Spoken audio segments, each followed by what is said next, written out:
Hello बच्चों, कैसे हो? सब बढ़िया, एकदम मजे में। तो मैं चिंतन देसाई आप सबका बहुत बहुत स्वागत करता हूं हमारे ये फिजिक्स चैनल में। तो बच्चों, हमने पहले लेक्चर में देखा था कि कोई ऑब्जेक्ट कब मोशन में बोला जाता है, कैसे आइडेंटिफाई करते हैं कि कोई ऑब्जेक्ट मोशन में है या फिर रेस्ट कंडीशन में है। तो हमने देखा था कि अगर कोई ऑब्जेक्ट किसी किसी और ऑब्जेक्ट के रिस्पेक्ट में या किसी चीज के रिस्पेक्ट में अगर वो टाइम के साथ साथ अपनी पोजीशन नहीं चेंज कर रहा है, तो इसका मतलब है कि वो ऑब्जेक्ट मोशन में नहीं है, वो रेस्ट कंडीशन में। लेकिन अगर टाइम के साथ साथ वो भी अपनी पोजीशन चेंज करता हो, तो यहां पे हमें लगता है कि हाँ, वो बंदा मोशन में या फिर ऑब्जेक्ट मोशन में है। ठीक है। तो कहीं ना कहीं यहां पे हमें किसकी जरूरत है? किसी ऑब्जेक्ट को मोशन में है कि नहीं वो आइडेंटिफाई करने के लिए मुझे पहले तो उसकी पोजीशन आइडेंटिफाई करने की जरूरत है। बच्चों, उसकी पोजीशन आइडेंटिफाई करने के लिए, क्योंकि अभी यहां पे है, थोड़े टाइम के बाद अगर वो मोशन में है तो अपनी पोजीशन चेंज करेगा। ठीक है। तो कहीं ना कहीं मुझे उसको किसी के रिस्पेक्ट में तो देखना पड़ेगा, या फिर मैं ये बोलूंगा कि किसी एक्सिस का मुझे यहां पे यूज करना पड़ेगा उसकी पोजीशन को डिफाइन करने के लिए। जैसे कि मान लो कि मेरे मेरे पास एक ऑब्जेक्ट है जो मूविंग है। मान लो कि एम मास वाला ऑब्जेक्ट है जो मूविंग है, और वो ये डायरेक्शन में आगे बढ़ रहा है विथ वी वेलोसिटी। ठीक है। तो विथ वी वेलोसिटी वो आगे बढ़ रही है, ग्राउंड है हमारी। तो बच्चों, वो मोशन में है, right hand toward the right hand side वो मोशन में है। तो अभी यहां पे है, थोड़े टाइम के बाद मान लो कि वो मोशन में आता है, मोशन करता करता मान लो कि वो यहां पे पहुंचने वाला है। सो थोड़े टाइम के बाद वो यहां पे पहुंचेगा। तो कहीं ना कहीं मुझे पहले तो वो मोशन में तब दिखेगा जब पहले तो मैं इसकी पोजीशन, ओरिजिनल पोजीशन वो यहां पे है ऐसा अज्यूम कर लो। ठीक है। और उसको मैं ओरिजिन पे मान लू, मतलब कि कहीं ना कहीं मैंने ये जो ग्राउंड है ना उसको एक एक्सिस मान लिया। और इस एक्सिस को मानने के बाद मैंने देखा कि हाँ, अभी ओरिजिन पे था, थोड़े टाइम के बाद वो कुछ डिस्प्लेसमेंट करके, लेट से कि वो एक्स डिस्टेंस ट्रैवल करके यहां पे पहुंचा। ठीक है। मान लो कि ये डिस्टेंस है 5 मीटर। तो कहीं ना कहीं वो पहले ओरिजिन पे था, अभी थोड़े टाइम के बाद देखा तो वो यहां पे पहुंचा, तो वो बंदा मुझे मोशन में दिखेगा। ठीक है। वो ऑब्जेक्ट मुझे मोशन में दिखेगा। क्लियर है पॉइंट? तो यहां पे कहीं ना कहीं मुझे क्या चाहिए? किसी भी ऑब्जेक्ट की पोजीशन मुझे डिफाइन करने के लिए मुझे कोऑर्डिनेट सिस्टम चाहिए। यहां पे तो ये जो ऑब्जेक्ट है वो तो सिर्फ एक ही डायरेक्शन में मोशन कर रहा है, तो यहां पे एक एक्सिस से भी काम चल जाएगा। ठीक है। लेकिन लेकिन अगर वो ऑब्जेक्ट 2 डायमेंशन में मोशन कर रहा है, मान लो कि आपने किसी एक फुटबॉल को आपने किक लगाई। ठीक है। किसी एक फुटबॉल को आपने ग्राउंड पे से किक लगाई, तो क्या आपको पता है कि फुटबॉल की मोशन कैसी होगी? आपने किक लगाई, क्योंकि आपने ये डायरेक्शन में वेलोसिटी प्रोवाइड की। बच्चों, इसकी जो मोशन होगी ना वो कुछ ऐसी पैराबोला जैसी होगी। तो ये फुटबॉल ये वाले पाथ पे फॉलो करके यहाँ पे गिरेगा। ठीक है। तो कहीं ना कहीं यहाँ पे देखोगे तो वो फुटबॉल जो भी है वो अभी यहाँ पे है, थोड़े टाइम के बाद वो यहाँ पे होगा, फिर थोड़े टाइम के बाद वो यहाँ पे पहुंचा होगा। मतलब कि कहीं ना कहीं आप देखोगे तो वो एक्स डायरेक्शन में भी आगे बढ़ रहा है, वाई डायरेक्शन में भी आगे बढ़ रहा है। ठीक है। तो कहीं ना कहीं after some interval of time it is changing its position. ठीक है। तो यहाँ पे कहीं ना कहीं उसकी पोजिशन चेंज हो रही है। तो वो चेंज होती पोजिशन को आइडेंटिफाई करने के लिए मुझे क्या चाहिए? यहाँ पे एक्सिस चाहिए।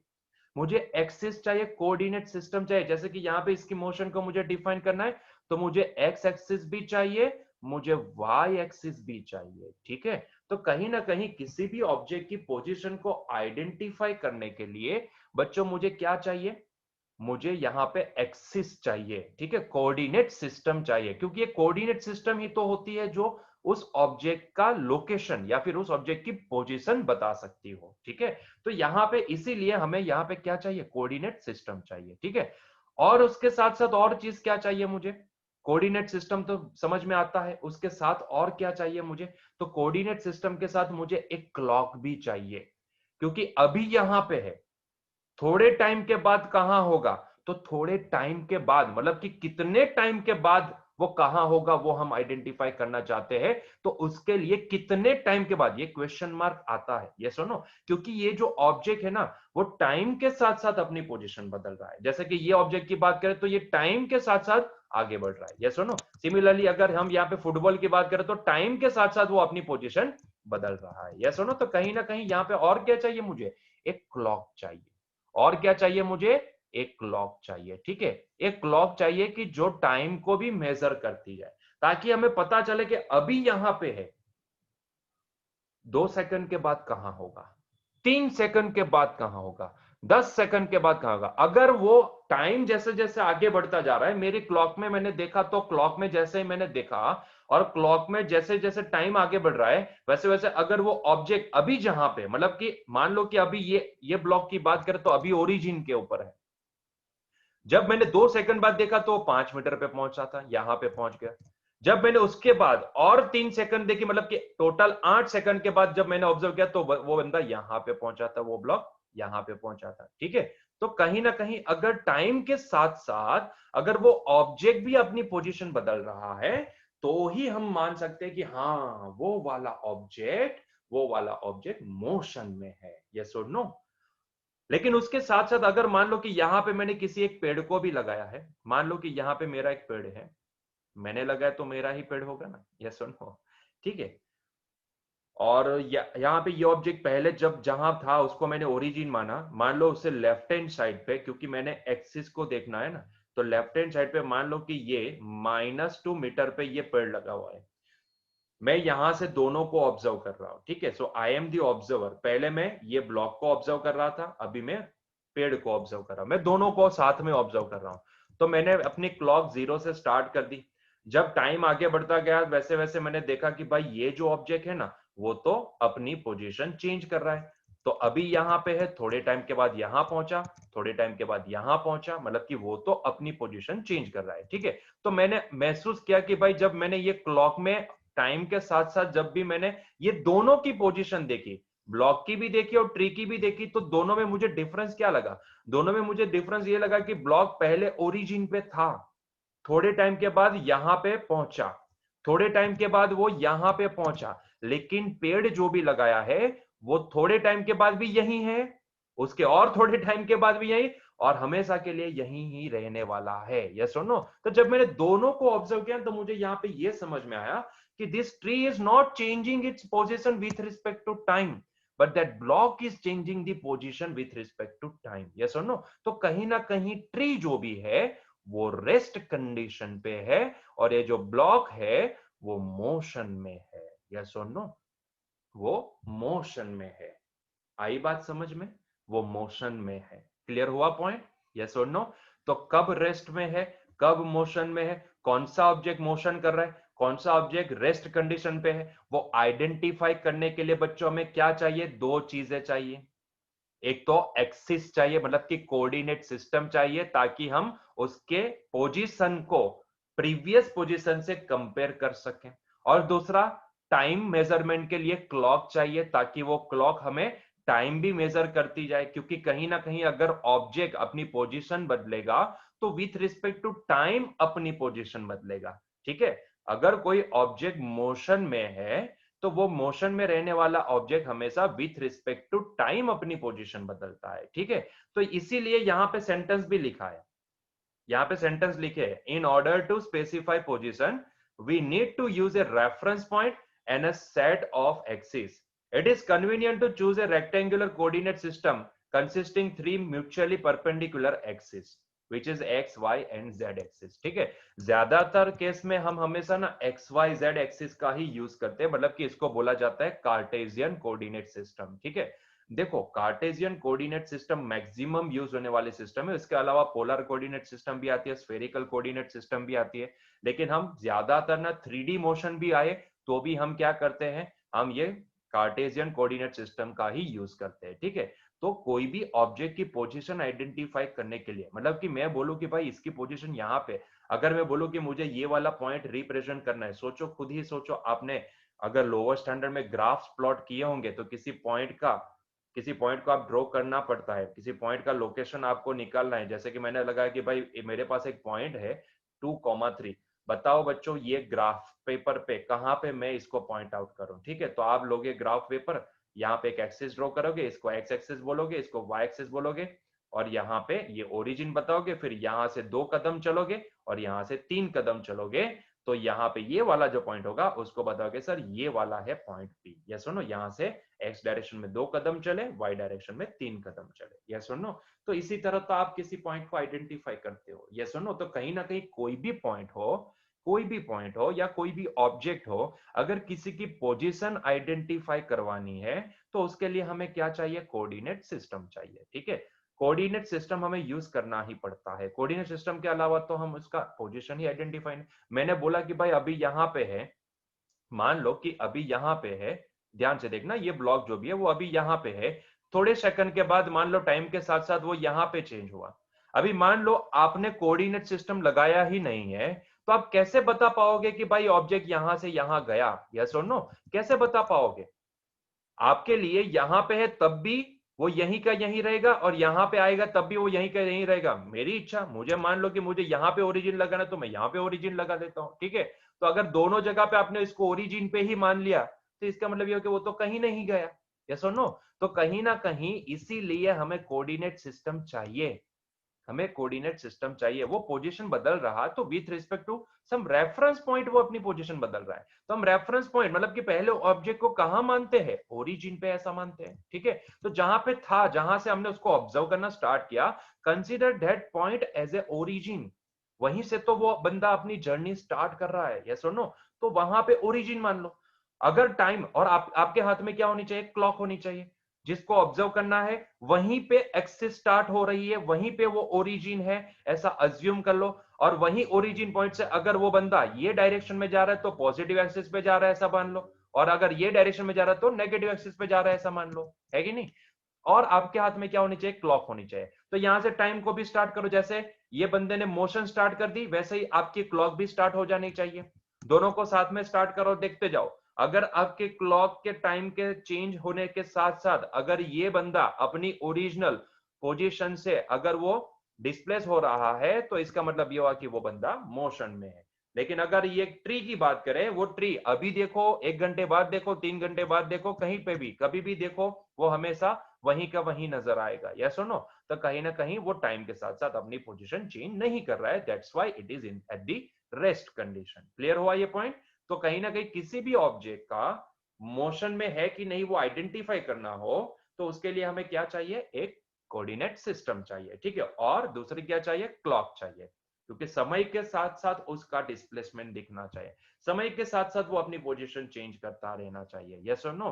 तो कोई भी, किसी को भी हमें मेजर करना है, किसी ऑब्जेक्ट की पोजीशन मेजर करना है, तो पोजीशन मेजर करने के लिए हमें कितनी चीजों की रिक्वायरमेंट होती है, एक तो कोऑर्डिनेट सिस्टम और दूसरा क्लॉक, ठीक है, दूसरा क्लॉक। दो चीज अगर हमारे पास है तो हम आसानी से किसी भी ऑब्जेक्ट मोशन में है कि नहीं, मोशन में है कि रेस्ट कंडीशन पे है, वो आइडेंटिफाई कर सकते हैं, ठीक है। यस और नो, है कि नहीं, समझ में आ रहा है, ठीक है। ओके, तो अभी सुनो, अभी ध्यान से सुनो। तो ये सेंटेंस देखो, सो if one or more coordinates of an object change with time we say that the object is in motion, otherwise the object is said to be at rest with respect to this frame of reference, ठीक है। ये sentence को ध्यान से समझना, ठीक है। हमने कोऑर्डिनेट सिस्टम अज्यूम कर ली, हमने एक क्लॉक भी लगा ली, दो चीजें हमारे पास होनी चाहिए, तो आप किसी भी ऑब्जेक्ट को मोशन में है कि रेस्ट में है वो आइडेंटिफाई कर पाते हो, ठीक है। तो ध्यान से समझना, मैं कहां से ऑब्जर्व कर रहा हूं वो भी मैटर करता है, मैं कहां से ऑब्जर्व कर रहा हूं वो भी मैटर करता है, यस और नो। मैं ग्राउंड पे खड़ा था और ग्राउंड पे खड़े खड़े मैं उस एम मास वाले ब्लॉक को ऑब्जर्व कर रहा था और साथ में ट्री को ऑब्जर्व कर रहा था, ठीक है। मैं कहां पे था, ग्राउंड पे था, ठीक है। अभी देखो मेरी पोजीशन चेंज होने से कैसे कैसे रिजल्ट आते हैं वो ध्यान से समझना, ठीक है। मेरी पोजीशन चेंज होने से मतलब कि अगर मैं यहां से ऑब्जर्व कर रहा हूं तो मुझे ये दिखा, अगर जैसे ही मैं ये ऑब्जेक्ट के ऊपर बैठ जाऊं, इसके ऊपर बैठ जाऊं और फिर ऑब्जर्व करूं, तो मुझे कुछ अलग ही दिखेगा। और उसके लिए मैंने यहाँ पे एक एग्जांपल लिया है, कौन सा वाला, ये वाला। यहाँ पे ध्यान से देखिए, यहाँ पे ना तीन तीन ऑब्जेक्ट है, ऑब्जेक्ट नहीं बोलेंगे, तीन आदमी है, ठीक है। एक है ए, दूसरा है बी एंड तीसरा है सी। ध्यान से देखना, ध्यान से देखना। ए बंदा अंदर बैठा हुआ है, किसी कार में बैठा हुआ है, मान लो कि वो यहाँ पे बैठा हुआ है, और बी बंदा भी कार में ही बैठा हुआ है, मान लो कि व्हीकल है, कार है, व्हीकल जो भी है, दोनों अंदर बैठे हैं। ठीक है, ध्यान से सुनना, ध्यान से सुनना।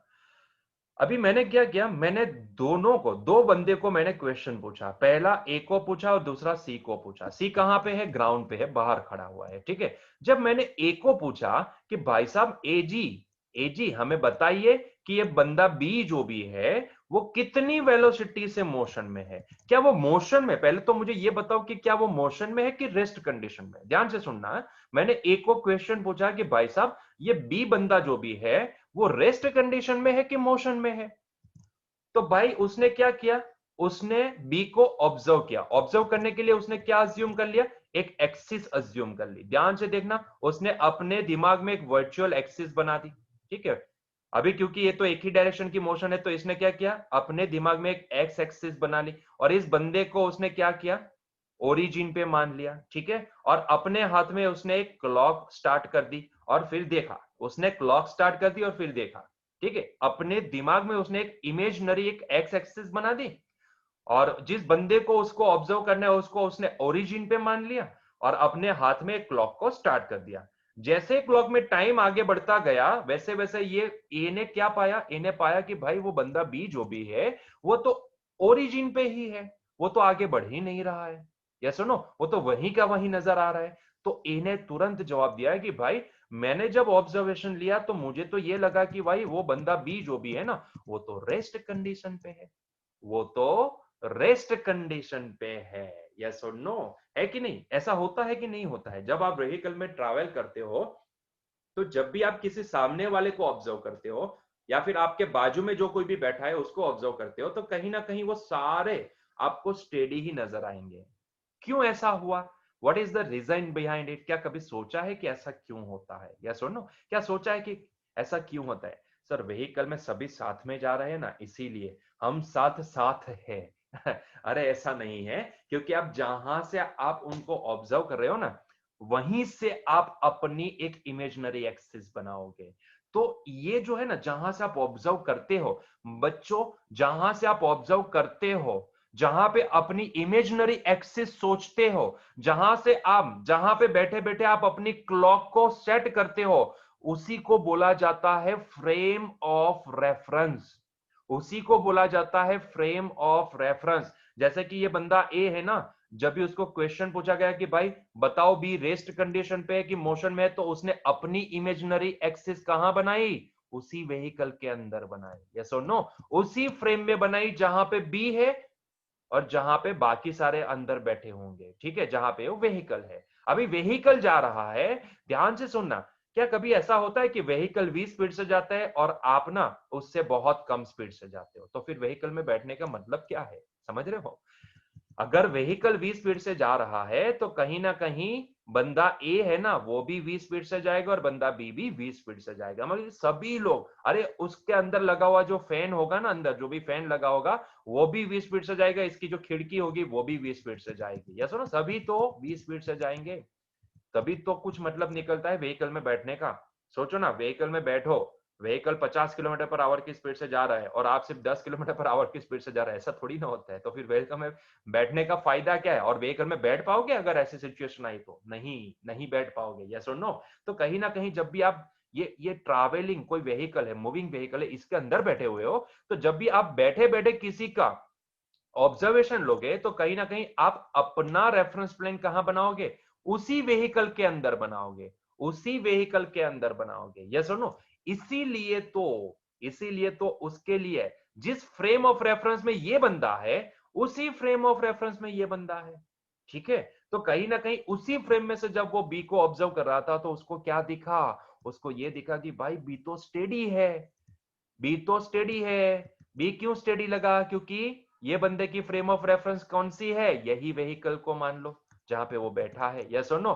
तो वहां से जो इमेजिनरी एक्सिस बनेगा वो एक्सिस की ओरिजिन पे अगर उसने बंदे बी को अज्यूम कर लिया, तो यहां पे जितना भी टाइम चला जाए वो बंदा वहीं का वहीं उसको नजर आएगा। ठीक है, तो उसके लिए तो वो रेस्ट कंडीशन पे है।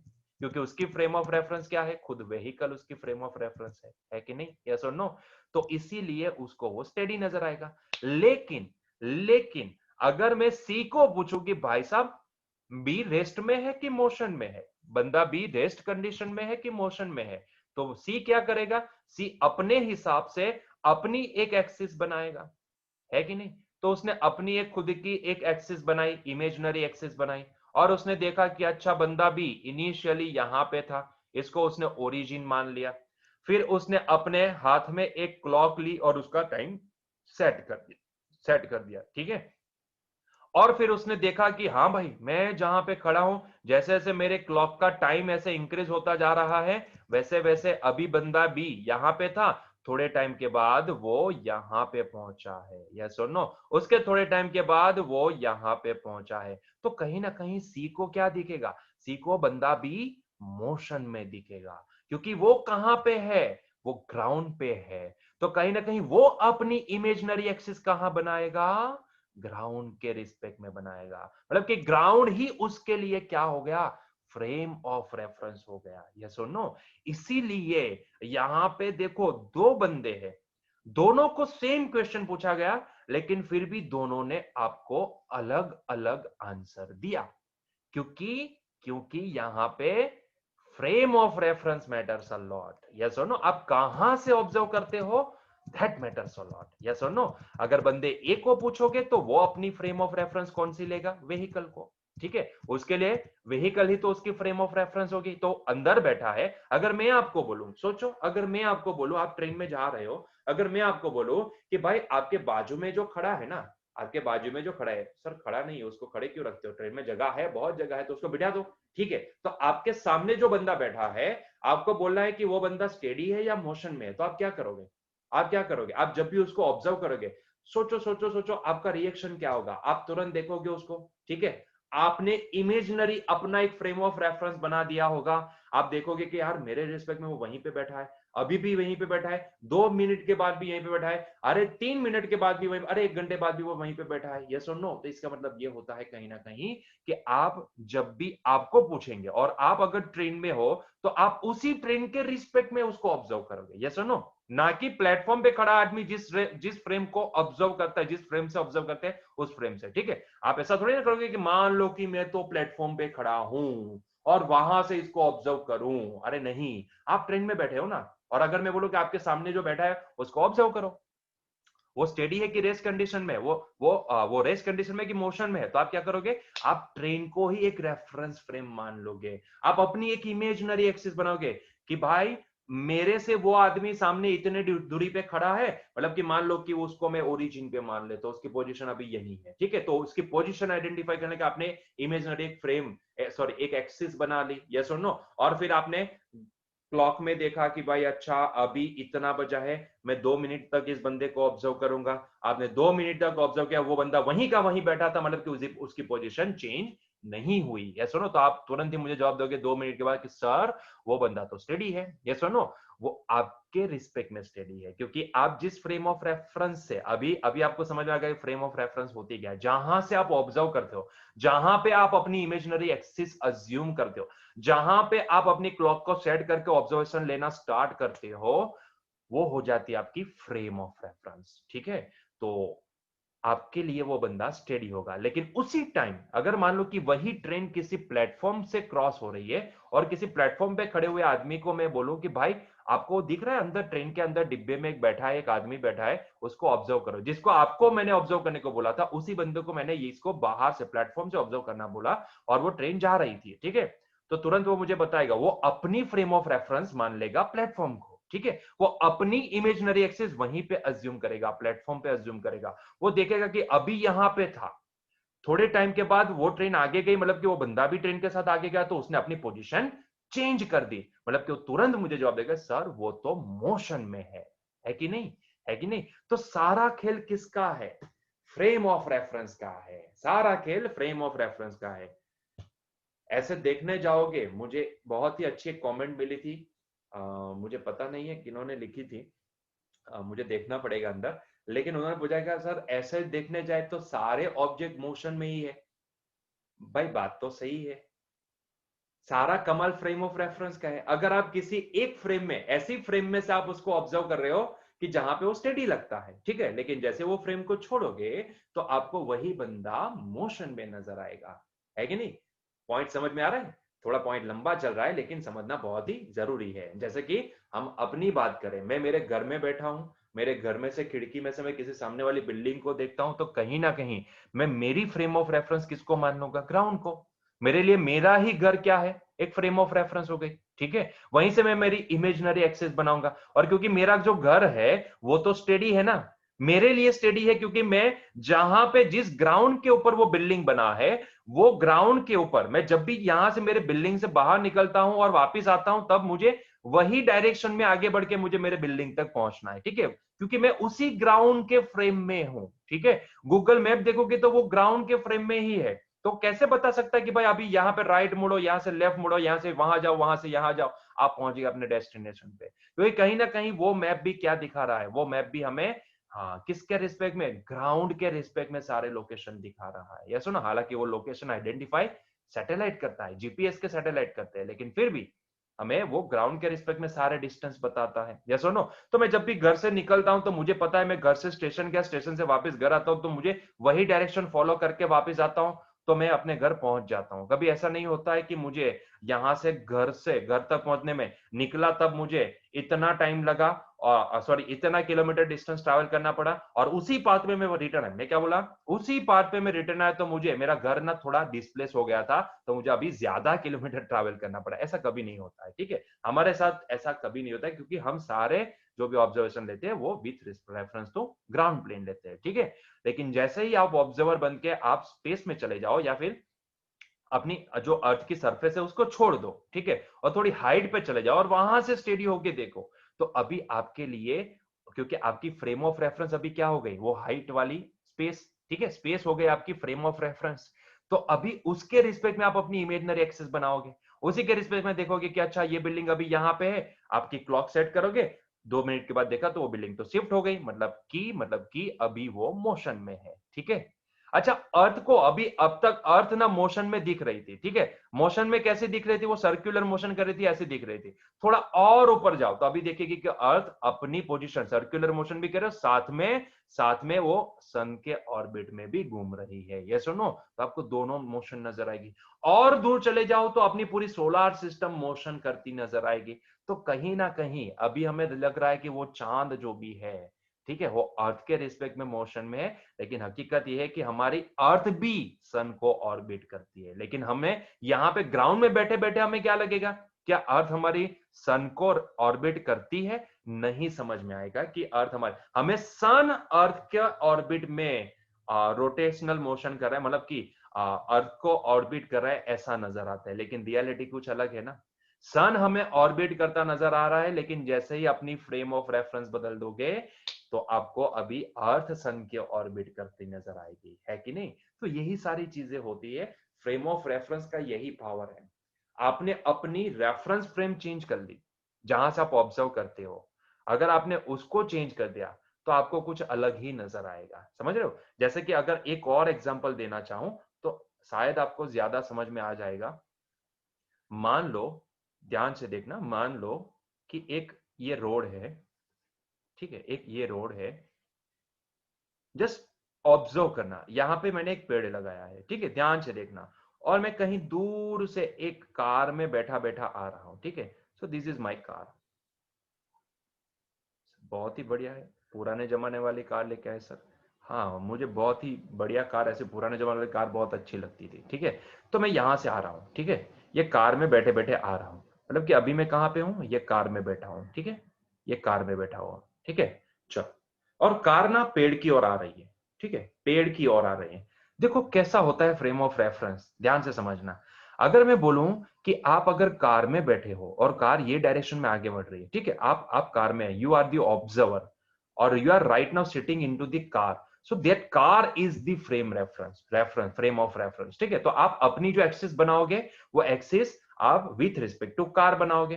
क्या आपने कभी सोचा है कि अगर आप कार में बैठे बैठे ये ट्री को ऑब्जर्व करोगे तो ये ट्री आपको कौन सी डायरेक्शन में नजर आएगा?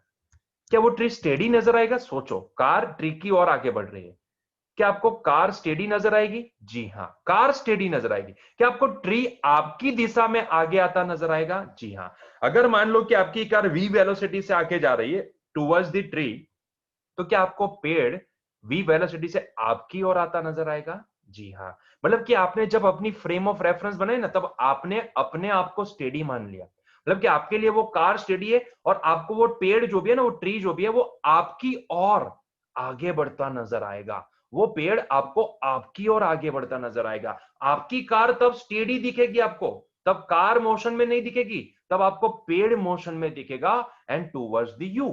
ठीक है, आपकी डायरेक्शन में नजर आएगा। लेकिन सोचो, जरा सोचो और सोचो कि अगर मैं यहां से अपना ऑब्जर्वेशन बदल लूं, मतलब कि मैं अभी कार में ना बैठ के, मान लो कि मैं ये पेड़ के ऊपर बैठ जाऊं। ठीक है सर, पेड़ के ऊपर बैठना पड़ेगा ऑब्जर्व कर, अरे यार सोचो ना, पेड़ के ऊपर बैठ जाओ। अच्छा, ऊपर नहीं बैठता हूं, पेड़ के नीचे यहां पे खड़ा रह जाऊं। ठीक है, मान लो कि मैं यहां पे खड़ा रह जाता हूं और ये मैं कार को ऑब्जर्व कर रहा हूं, तो अभी मुझे क्या नजर आएगी? क्या अभी मुझे ट्री नजर आएगा मोशन में? नहीं। जब कार में बैठा था तब तो मुझे पेड़ मोशन में नजर आया था, लेकिन जैसे ही मैं पेड़ के नीचे खड़ा हो गया और कार को ऑब्जर्व करता हूं, तो मैंने अपनी फ्रेम ऑफ रेफरेंस किसको मान लिया? ग्राउंड को। ये हो गई मेरी अपनी फ्रेम ऑफ रेफरेंस, तो इसके रिस्पेक्ट में मुझे कार मेरी और आती नजर आएगी, है कि नहीं? So this is the power of frame of reference. अब कहां से ऑब्जर्व करते हो ना, वो मैटर करता है। समझ रहे हो? वो मैटर करता है, इट मैटर्स अ लॉट। समझ रहे हो बात को? ठीक है, तो ये हो गई बात फ्रेम ऑफ रेफरेंस की। आई होप सो कि आपको अभी ये पॉइंट क्लियर हुआ होगा। ठीक है, तो बहुत ही सिंपल सा पॉइंट है, किसी भी ऑब्जेक्ट को मोशन में है कि नहीं, वो आइडेंटिफाई करने के लिए हमें उसकी पोजीशन पता करनी होती है। ठीक है, और उसके लिए हमें क्या चाहिए, फटाक से देख लेते हैं। उसके लिए हमें कोऑर्डिनेट सिस्टम चाहिए, उसके साथ साथ एक क्लॉक भी चाहिए। ठीक है, अगर आपके पास कोऑर्डिनेट सिस्टम है, आपके पास क्लॉक है, आप इमेजिन कर सकते हो कि भैया ये एक्सिस यहां से स्टार्ट होती है, तो आप आसानी से उसकी पोजीशन आइडेंटिफाई कर सकते हो। क्लियर हुआ इतना पॉइंट? ठीक है, तो फिर अभी चाहिए क्या?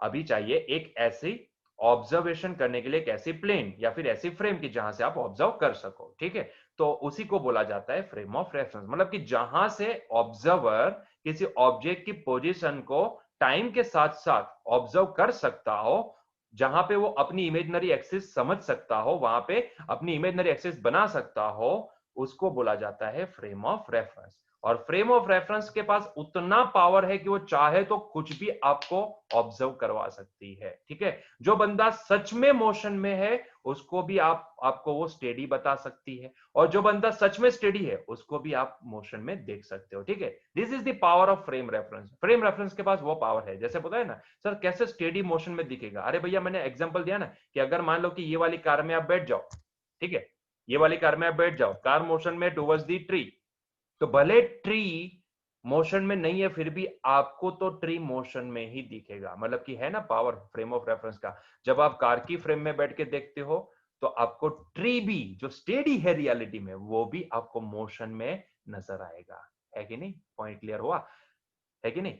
तो अगर मुझे कोई पूछे, ये तो समझ में आ गया कि फ्रेम ऑफ रेफरेंस के पास क्या पावर है। ठीक है, वो तो समझ में आ गया, लेकिन मुझे क्वेश्चन अभी भी एक है कि सर तो फिर रियलिटी हमें कहां से पता चलती है? मतलब कि अगर मुझे किसी ऑब्जेक्ट को सच में वो रियलिटी में कौन सी डायरेक्शन में मूव कर रहा है, क्या रियलिटी में वो स्टेडी है कि मोशन में है, वो मुझे आइडेंटिफाई करना हो, तो मुझे वो कहां से पता? मतलब कौन सी ऐसी फ्रेम है कि जो मुझे किसी भी ऑब्जेक्ट की रियल पोजीशन बता सकती है? तो मैं बोलूंगा that is the ground plane, that is the ground frame.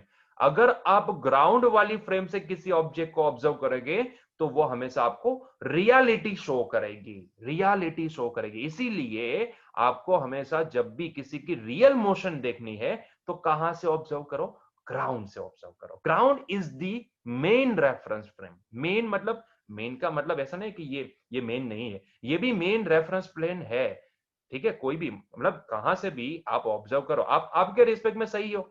कोई भी फ्रेम में, अगर मैं ट्रेन के रिस्पेक्ट में बोलूं कि ट्रेन में आप जा रहे हो, मैं किसी ट्रेन में बैठे हुए बंदे को मैं अगर पूछूं कि भाई वो स्टडी है कि नहीं, तो वहां पे उसके रिस्पेक्ट में वो सही है कि भाई मैं ट्रेन में बैठा हूं और मेरे सामने वाला जिसको ऑब्जर्व करना वो भी मेरे सामने बैठा है, तो कहीं ना कहीं मेरे लिए वो मोशन में थोड़ी ना है, मेरे लिए तो वो स्टेडी ही है।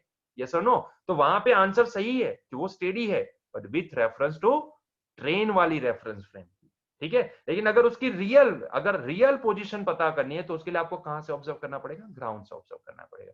तो ग्राउंड हमेशा रियलिटी शो करती है, इसलिए बोला जाता है कि हमेशा हमें ग्राउंड पे ही रहना चाहिए। यस और नो? जितने पैर आपके ग्राउंड पे रहेंगे ना, उतना आपको सारी चीजें रियल दिखेगी। भले आप कितने भी बड़े आदमी बन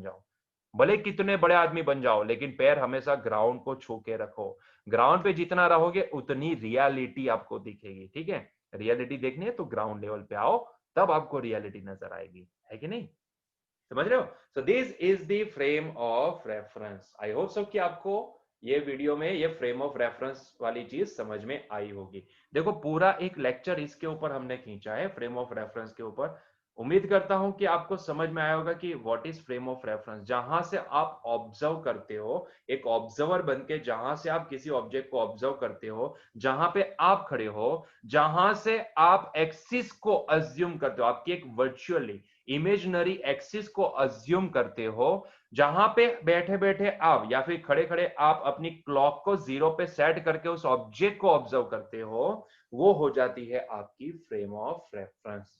और हमने ये समझ लिया कि किसी भी ऑब्जेक्ट की पोजीशन आइडेंटिफाई करनी है तो for that we require coordinate system, ठीक है, एज वेल एज क्लॉक। ये दो चीजें आपके पास है तो आप किसी भी ऑब्जेक्ट की पोजीशन पता लगा सकते हो। ठीक है, तो उम्मीद करता हूं कि आपको ये वीडियो पसंद आया होगा, आपको फ्रेम ऑफ रेफरेंस समझ में आ चुकी होगी, और फ्रेम ऑफ रेफरेंस के पास कितना पावर है वो भी आपको समझ में आ चुका होगा। ठीक है, अगर आपको हमारा वीडियो पसंद आता है तो प्लीज वीडियो को लाइक कर दीजिए। अगर आपको कोई डाउट है तो कमेंट सेक्शन में हमें डाउट भी पूछ लीजिए। और अगर आपको कंटेंट अच्छा लगता है तो प्लीज हमारे वीडियो को शेयर भी कर दीजिए। आपके जैसे कोई बच्चे हैं जो यहाँ पे एनसीईआरटी पढ़ना चाहते हैं तो फिर उनको भी हमारी चैनल सब्सक्राइब कर दीजिए। ठीक है, और आप भी चैनल को सब्सक्राइब कर दीजिए। चलिए, तो यहाँ पे हमारा आज का लेक्चर एंड करते हैं, मिलते हैं नेक्स्ट लेक्चर में। उम्मीद करता हूँ कि आपको फ्रेम ऑफ रेफरेंस अभी समझ में आ गया होगा। ठीक है, अगर रियलिटी आपको चाहिए तो उसके लिए कौन सी फ्रेम से ऑब्जर्व करो, हमेशा ग्राउंड फ्रेम से ऑब्जर्व करो। ठीक है, तो यहाँ पे हम हमारा आज का लेक्चर एंड करते हैं, मिलते हैं नेक्स्ट लेक्चर में। Till that enjoy your day, bye bye.